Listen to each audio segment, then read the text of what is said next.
Just transition is the main focus of today's lecture.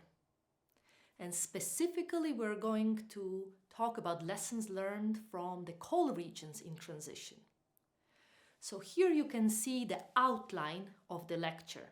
We will define the concept of just transition. We also mentioned what EU leaders say about it, what are the links with coal phase out, the timeline in EU policy making, what kind of support instruments there are, and as well we will zoom in specifically of initiative for coal regions in transition. We'll discuss also associated funding opportunities and lessons learned so far from a just transition of coal regions. So let me start by defining the concept. So the first organization that mentioned specifically in a document a just transition was International Labour Organization. So for ILO, a just transition is about greening the economy in a way that is as fair and inclusive as possible to everyone concerned, creating decent work opportunities and leaving no one behind.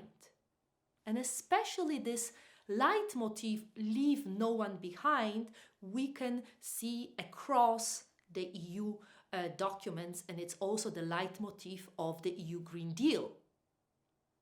Similarly, at the COP21, when Paris Agreement was signed, all the countries mentioned just transition in the context of taking into account the imperatives of a just transition of the workforce and creating the decent work and quality of jobs.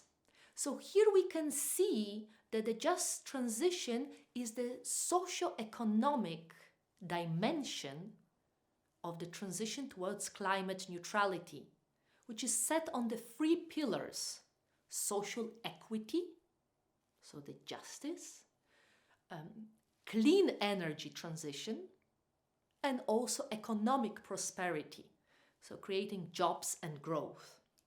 What do EU leaders say about just transition? So with the launch of Europe's growth strategy, EU Green Deal, President of the European Commission, Ursula von der Leyen, mentioned that indeed people are at the core of the EU Green Deal, which is the vision, Europe's vision, to make our continent climate neutral by 2050. And she indeed put an emphasis on the transition being fair and just, and also mentioning the importance of supporting regions and communities, again making a reference to leaving no one behind. Similarly, also Executive Vice President, who is responsible for EU Green Deal, Franz Timmermans, he made a reference to the importance of solidarity with the most affected regions in Europe, and here specifically mentioning the coal mining regions to make sure that everyone gets the support. So what from this narrative, we can see that there is a clear also link between the just transition and coal phase out. Because the coal-dependent regions are the ones that are going through this major change and transformation. So they need a specific support. And we know that now coal provides jobs to around 230,000 people in the coal mining sector. And although many member states, they already are coal-free, as 10 member states we can see on this chart, and 15 other member states have the coal phase-out commitments. But we know that the transition is going to be difficult. So we have to make sure that we mitigate the socio-economic consequences of the transition, and we help the communities and the regions to deal with all the challenges.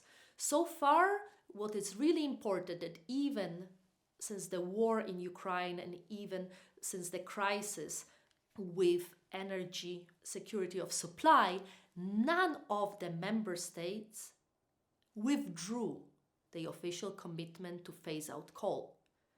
So far, only 2 countries are still considering the phasing out, the date for phasing out coal. What is the timeline for a just transition EU policy making? So I mentioned the importance of initiative for coal regions in transition, which is in a sense a pilot for a just transition and as well a blueprint, in fact, for EU Green Deal. It was launched in 2017. Then we can also find a clear reference to the importance of just transition in clean energy package and specifically in a governance regulation where the member states are required in their national energy and climate plans to set out the for the just transition. Then, as I mentioned, EU Green Deal being the Europe's growth strategy, their just transition is the first pillar. It's at the core of the EU Green Deal. And with EU Green Deal, now there is for the first time dedicated funding, which is just transition mechanism. And in order to tap into this funding opportunities, member states, together with the regions, they have drafted the territorial just transition plans. And this year, also we will see even more references, more guidelines for just transition in the updated national energy and climate plans with the timeline 2030. So what is the current EU policy support different mechanisms? So I started by saying with this importance of providing the platform for exchanges and learning from each other on multi-stakeholder dialogue. So this is where the EU initiative for coal regions in transition is the main element. So here it's the discussion about different stakeholders, which is also very much linked to the capacity building importance of providing support for the communities the most affected by the transition towards climate neutrality. So they can also learn from each other. They are often offer different learning materials. And of course, the last but not least, very important, the funding for different investments and different projects that we have just transition mechanism. So zooming on the initiative for coal regions in transition, which indeed is about supporting those communities. It is a platform, so multi-stakeholder platform, bringing together representatives of local, regional, national public administration, civil society, trade unions, representatives of coal mines, climate activists, youth organizations, research centers, academia from a certain coal-dependent territory. So they are discussing the challenges, they're trying together to find the solutions, how to deal with different problems that they identify, putting together specific projects as well. And within also this initiative, there is a specific dedicated secretariat that delivers assistance to coal regions how to deal with those challenges and also sets the ground for them to share experiences. So they learn from each other. So also share from good and sometimes for bad experiences, something that did not work well, how to do things better. So it also creates this elements of solidarity, building trust, cooperation. And the main focus indeed was the clean energy transition, but also on economic diversification through a just transition angle. So as you can see here on the map, we have 34 coal, peat, lignite and oil shale regions in Europe identified across 14 different member states. So now we talked about advisory support, we talked about different knowledge materials, and now the time has come to also focus on the Just Transition Mechanism, which is the EU funding to support regions most affected by clean transition towards climate neutrality. And here, besides coal regions, Just Transition Mechanism also covers carbon regions where energy intensive industries are located. So it's very important, and this way it covers the entire European Union. And the Just Transition Mechanism is of the 3 pillars. So the first pillar is the Just Transition Fund, which follows the logic of the European cohesion funds, and provides primarily grants. So it's around 90 billion euros of grants for mitigating socio-economic consequences of the transition. The second pillar, so-called InvestEU, and its Just Transition scheme, its provides access to loans, crowds in private investments, which is estimated to mobilize around between 10 and 15 billion euros. And last but not least is the public sector loan, which leverages public financing, for instance, for district heating, and it's estimated to mobilize around 18 billion euros. So altogether, the Just Transition Mechanism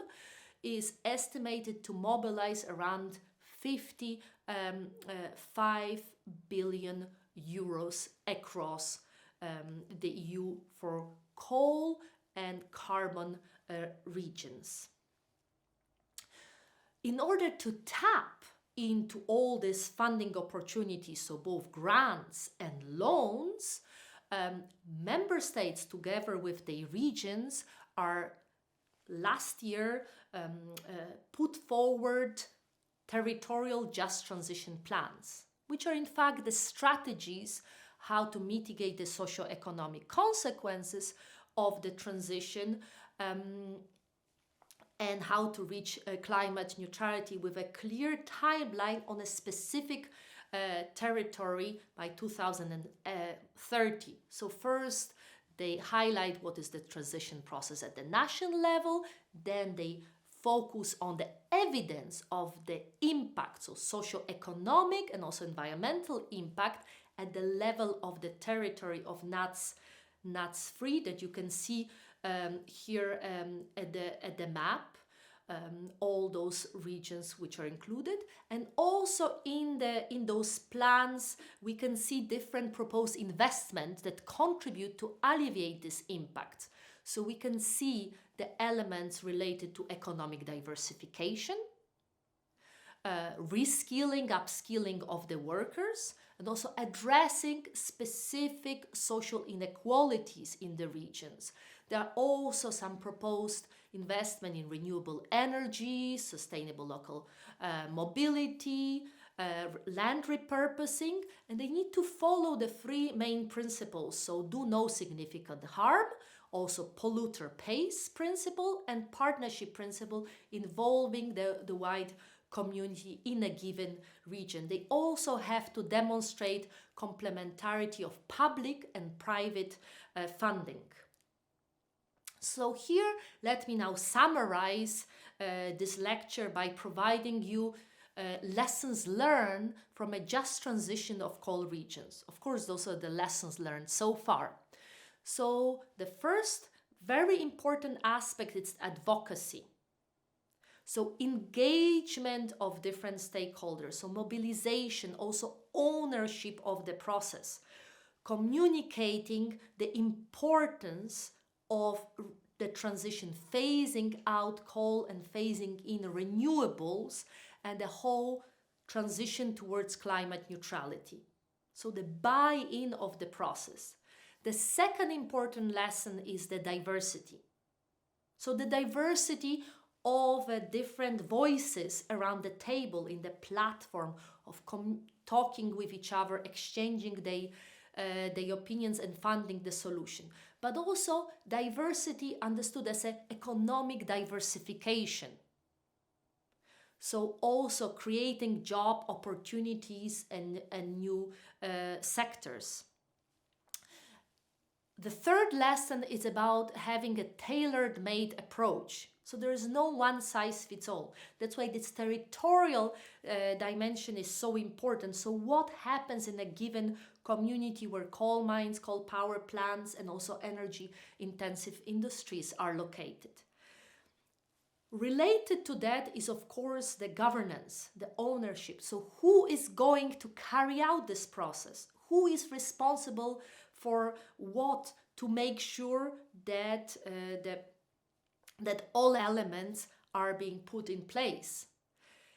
The fourth aspect is the importance of cooperation, learning from each other. So exchanges of experiences, exchanges of knowledge, lessons learned. That's what the whole European Union is based on this cooperation and learning from one another. And the last but not least, always keeping in mind that just transition is also about clean energy transition. It's about reaching climate neutrality. So what are the new solutions? And it's this energy very much related to new technological solutions, so the innovation. So what are the new elements that can bring and create new jobs, new growth in the given region? Thank you very much for your attention.